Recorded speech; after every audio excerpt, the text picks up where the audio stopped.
Well, it's already back to school for many kids. Cell phones are banned in the Roseville City School District. It's something other districts are doing too to get kids to focus. Your reporter, Tori Apodaca, getting answers on how the schools are enforcing it. There's nothing quite like the excitement on the first day of school. A new backpack, new classes, new possibilities. And for some California schools, new policies. Not be in your pocket! At Roseville City School District, it's back to class without any cell phones. I just think it's a good idea for the school to help reinforce interpersonal relationships instead of just using phones all the time. Kristen and Manny Galvin are all for the no cell phone policy, but aren't so sure students are. I think some of the kids are still planning on using their phones and just learning new ways to sneak it. While students are able to still bring their phones to school, they now must power the phones off from when the first bell rings to the last. For us, it's honestly as simple as less distractions, more focus. We sat down with Ike Middle School Principal Darren Brown, who says this policy change didn't happen overnight. It's been in the works at Roseville City for years. Our district, we've gone and visited schools, we've talked to other districts. The biggest difference he saw while visiting these other campuses. So we notice kids talking to each other.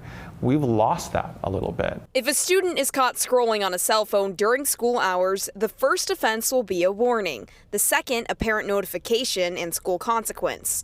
The third, a detention, and if a student is found a fourth time using it, they'll have to check in the cell phone at the office in a locked location for the entirety of the school day. We're hoping that we never get to that step 4 or 5. We're hoping that the students maybe not embrace the policy, but at least understand it. One of the biggest changes with this policy is that students will not be allowed to use their cell phones while out at lunch, meaning they'll have to interact with each other.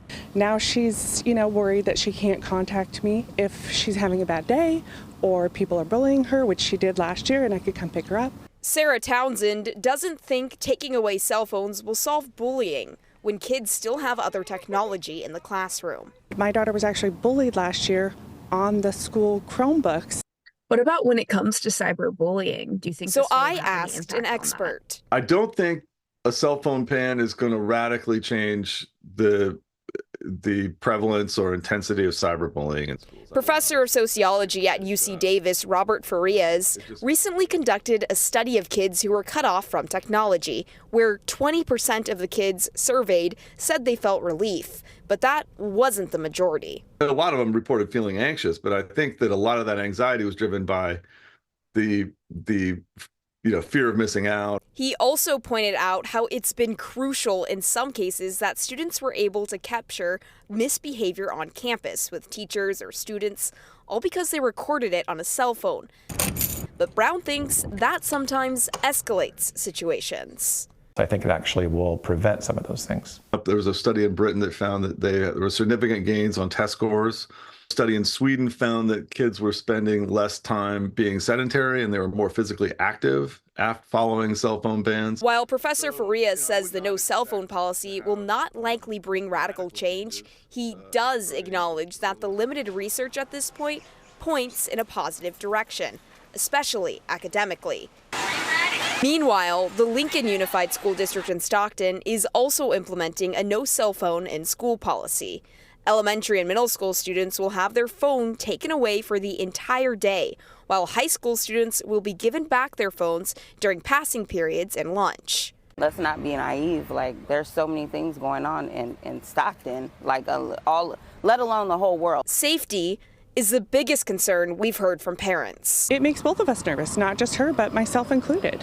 And even though parents trust schools to safely teach their kids every school day, some don't feel the same type of trust when it comes to communication.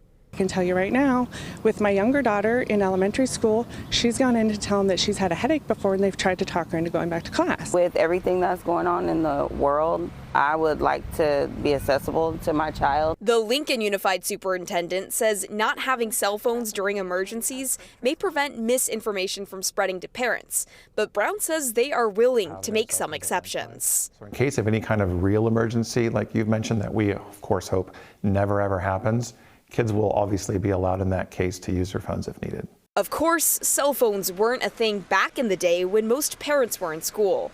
Adults are on our phones all the time, and I think sometimes, maybe we can learn from the school's decision. But in the age of technology, can banning cell phones in schools really bridge the gap in learning loss and create new habits for a generation that's glued to screens? If you can do something that leads to less distractions and more focus for our kids, I'm all for it.